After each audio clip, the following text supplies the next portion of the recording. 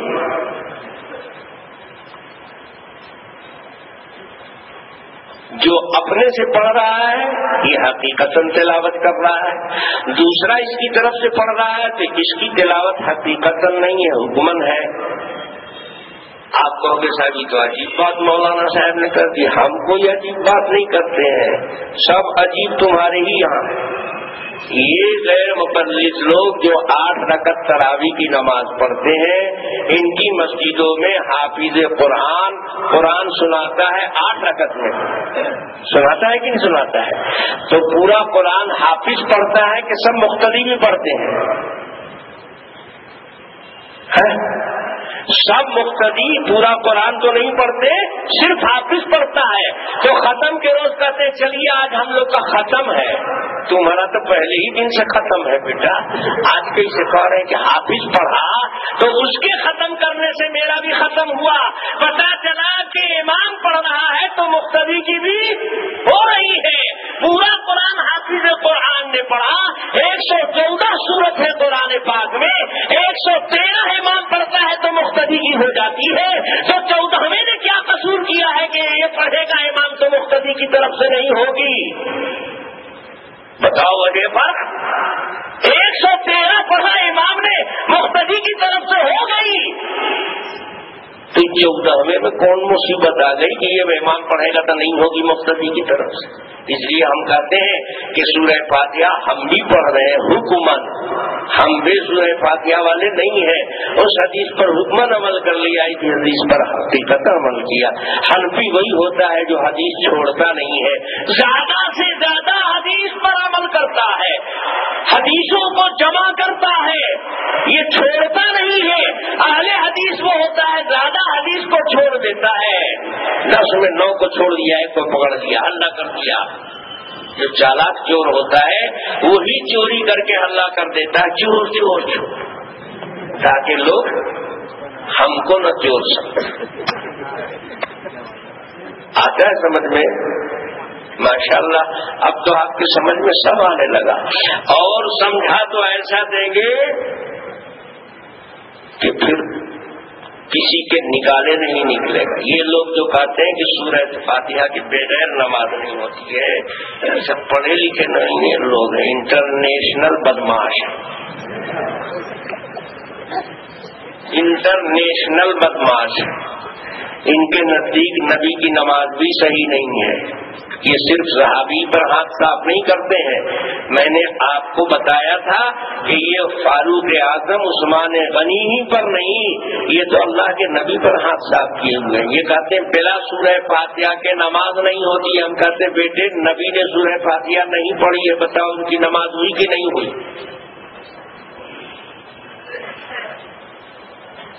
جب رسول اللہ صلی اللہ علیہ وسلم بیمار ہو گئے تھے، آخری وقت تھا حضور کا، تو حضور پاک صلی اللہ علیہ وسلم نے حضرت ابو بکر کو امام مقرر کر دیا تھا۔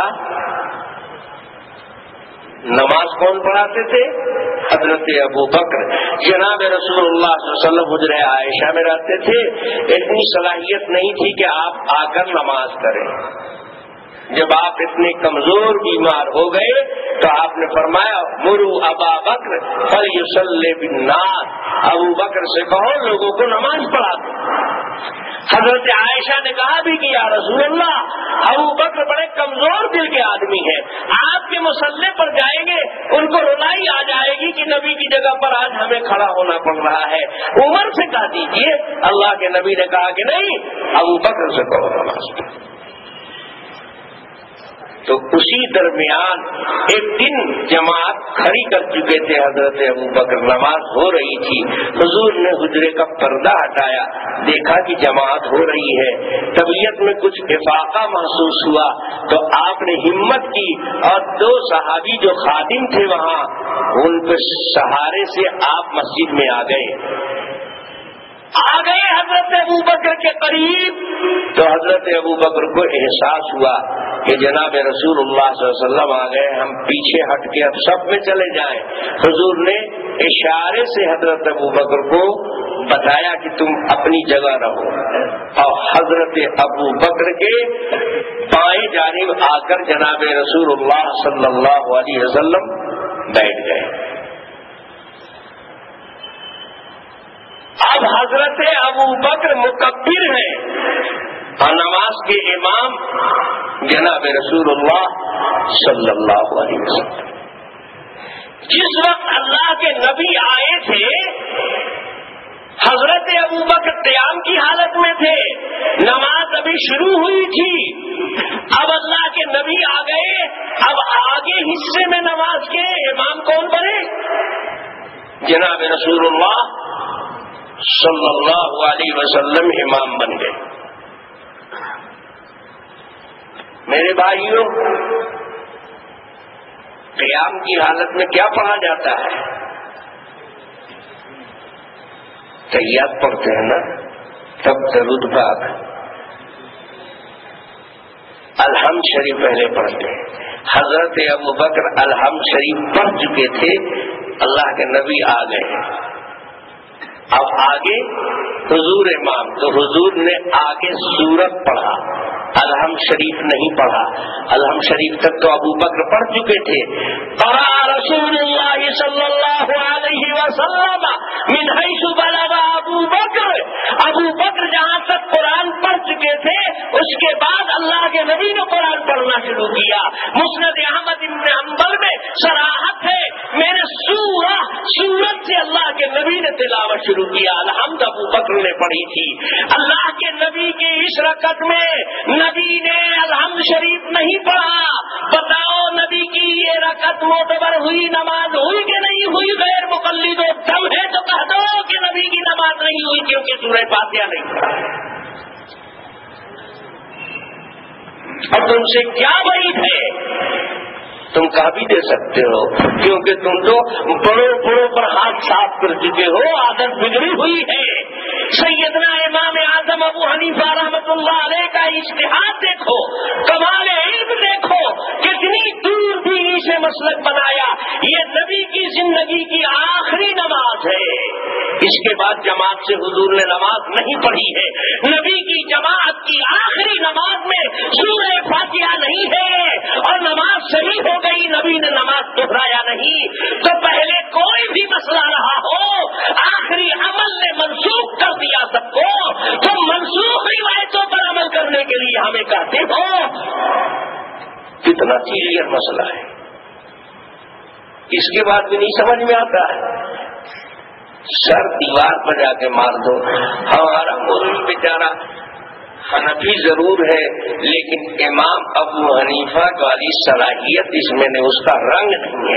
2-4-10 کتاب پڑھ لینے سے وہ اس میں شان اجتہاد پیدا ہو جائے گی، امام ابو حنیفہ کا دماغ آئے گا اس کے اندر۔ یہ تو مکھی پر مکھی مار کے مدرسے میں آیا ہے، اونگ رہا تھا جب استاد بول رہا تھا۔ سب سے زیادہ دلائل کی روشنی میں مضبوط مسلک حدیث و قرآن سے اقرب مسلک اگر ہے تو وہ علماء احناف کا ہے، اور بحمدللہ ہمارے پاس ضعیف روایتیں نہیں ہیں۔ تم جھوٹ بولتے ہو کہ ان کے مسلک کی بنیاد ضعیف روایت پر ہے، بتاؤ ہم نے کون سی ضعیف روایت پڑھی؟ بخاری کی پڑھی، مسلم کی پڑھی، ضعیف ہے وہ؟ یہ روایت پڑھی کہ جناب رسول اللہ صلی اللہ علیہ وسلم نے تلاوت وہاں سے شروع کی قرآن وہاں سے پڑھنا شروع کیا جہاں تک حضرت ابو بکر پڑھ چکے تھے. حضرت ابو بکر سورہ فاتحہ پڑھ چکے تھے. آگے نبی نے سورت سے تلاوت شروع کی. اس رکعت میں نبی کی سورہ فاتحہ نہیں ہے، بغیر سورہ فاتحہ کی یہ رکعت ہے نبی کی. اگر یہ رکعت نامعتبر ہوئی تھی تو حضور لوگ کو ایک رکعت ملانا چاہیے تھا یا پوری نماز قضا کرنا چاہیے تھا. نبی نے نہ رکعت ملائی نہ نماز قضا کی، تو کلیئر کر دیا کہ بغیر سورہ فاتحہ کے نماز ہو جاتی ہے. اور اگر کہو کہ نہیں صاحب سورت سے حضور نے تلاوت نہیں کی، الحمد شریف میں سے کچھ حصہ پڑھ چکے تھے ابو بکر اب کچھ نبی نے پڑھا، تب بیٹے اور مسئلہ کلیئر ہو گیا. گویا حضرت ابو بکر نے بھی پوری سورہ فاتحہ نہیں پڑھی تھی اور نبی نے بھی سورہ فاتحہ نہیں پڑھی تھی، دونوں کی نماز ہو گئی. تو ابھی تو نبی ہی ادھر تھے، ابو بکر بھی ادھر آ جائیں گے. کوئی کروٹ تمہارے لیے بدلنے کی کوئی گنجائش نہیں ہے. اور یہ نبی کا آخری عمل ہے جماعت کی نماز کا. فإنما يؤخذ الآخر فالآخر قال الحمیدی. امام بخاری کہتے ہیں میرے استاد حمیدی نے ہم کو قاعدہ بتایا ہے کہ نبی کے اعمال میں لیا جاتا ہے آخری آخری آخری. تو یہ آخری ہے تو اس کو لو، پہلے والے کو کیوں لے رہے ہو؟ لا صلاۃ الا بفاتحہ الکتاب یہ پہلے کا ہے کہ آخری ہے؟ تو معلوم ہوا کہ ان سب روایتوں میں نسخ کا احتمال ہے. اگر نسخ ثابت بھی نہ ہو تو احتمال ترک کے لیے کافی ہے. متعین ہونا نسخ کا ضروری نہیں ہے. 10 گلاس میں شربت رکھا ہوا ہے، ایک میں زہر ملا ہوا ہے، یہ معلوم نہیں کہ کون والے میں زہر ہے. احتمال سب میں ہے، متعین تو ایک ہے. تو کیا اس احتمال کے بعد بھی تم کوئی ایک گلاس اٹھا کے پیو گے؟ نہیں پیو گے. کیوں؟ جان عزیز ہے، جان عزیز ہے بیٹے. تو احتمال کی حالت میں بھی زہر چھوڑ دیتے ہو. ایمان عزیز ہے تو نفس کے احتمال کے حالت میں بھی تم کو چھوڑنا چاہیے کہ نہیں چھوڑنا چاہیے. پتا چلا کہ جس کو حق کے واضح کہتے ہیں، جو کلیئر حق ہے، وہ احناف کی طرف ہے. اب ان کے پاس کیا بچا؟ تو جب گھبرا جاتے ہیں اور چاروں طرف سے راستہ بند ہو جاتا ہے کہتے ہم شافعی ہیں. ان بیچاروں کو پتہ نہیں ہے کہ شافعی تو میرا بھائی ہے. شافعی اگر امام کے پیچھے سورہ فاتحہ پڑھتا ہے ٹھیک کرتا ہے، اس کو پڑھنا چاہیے. اس کے پڑھنے سے ہم خوش ہوتے ہیں. اور غیر مقلد امام کے پیچھے سورہ فاتحہ پڑھتا ہے تو ہم کو تباہ کر جاتا ہے. کیوں؟ بڑے بڑے مولوی لوگ کے سمجھ میں نہیں آتا ہے. چپڑ قناتی ہمارے مولوی کا وہ بھی تو ہے حدیث میں، ایسے بھی تو وہ بھی تو ایک امام کا مسلک ہے. عمل کی یکسانیت سے حکم یکساں نہیں لگتا ہے. شافعی پڑھ رہا ہے اپنے اجتہاد کی بنیاد پر نہیں پڑھ رہا ہے، اس نے امام شافعی کی اجتہاد پر بنیاد کیا ہے. اس کے پاس تقلید کی سرٹیفکیٹ ہے، یہ اپنے فقرات ہے، یہ بے سند ہے. نہیں سمجھ میں آتا ہے تم کو. 2 آدمی گاڑی لے کے جا رہے ہیں، دونوں ڈرائیور سن گاڑی لے کے جا رہے ہیں. چوراہے پہ پہنچے، ٹریفک پولیس نے دونوں کو ہاتھ دے کے روکا. ڈرائیور سے کہا لائسنس لاؤ. ایک نے کھڑا سے لائسنس نکالا دے دیا. دوسرے سے پوچھا تم لائسنس لاؤ، نکالا جلدی کرا. سنیے صاحب ذرا بات کو سنیے. لائسنس میں کا اسٹیئرنگ گھماتا ہے، پوری گاڑی چلاتا ہے. گاڑی ہم چلاتے ہیں کہ لائسنس چلاتا ہے؟ آپ کیا مانگ رہے ہیں لائسنس؟ حدیث قرآن میں ہے کیا لائسنس؟ آپ ہمارا اس سے مقابلہ کر لیجیے، اس سے زیادہ ہم شاندار گاڑی چلاتے ہیں.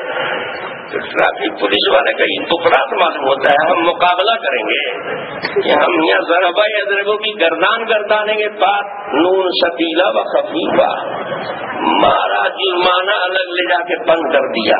کیوں؟ اس کے پاس لائسنس نہیں ہے. یہ چلا رہا ہے تو ناجائز چلا رہا ہے، یہ چلا رہا ہے لائسنس والا تو جائز چلا رہا ہے. یہ سورہ فاتحہ پڑھتا ہے یا لائسنسی ہے، مانیتا پراپت ہے. یہ چلا رہا ہے سورہ فاتحہ بے لائسنسی ہے، اس کا ناجائز ہے چلانا، اس کو سزا دی جائے گی، اس پر جرمانہ لگایا جائے گا۔ عمل ایک طرح کا ہو تو حکم ایک طرح نہیں لگتا ہے۔ نہیں سمجھ میں آیا؟ آ گیا ماشاء اللہ، اب تو آپ ہی دن سناسن چلانے لگو، بیٹے ڈرائیوری لائسنس لے کے نکلنا۔ ایک مل گیا پولیس والا، کچھ ذرا سمجھدار مسلمان پولیس بھی تو رہا، اس نے کہا کہ تم کیا بولتا ہے، حدیث قرآن میں نہیں ہے لائسنس کرنا، کہیں لائسنس کا ذکر نہیں ہے۔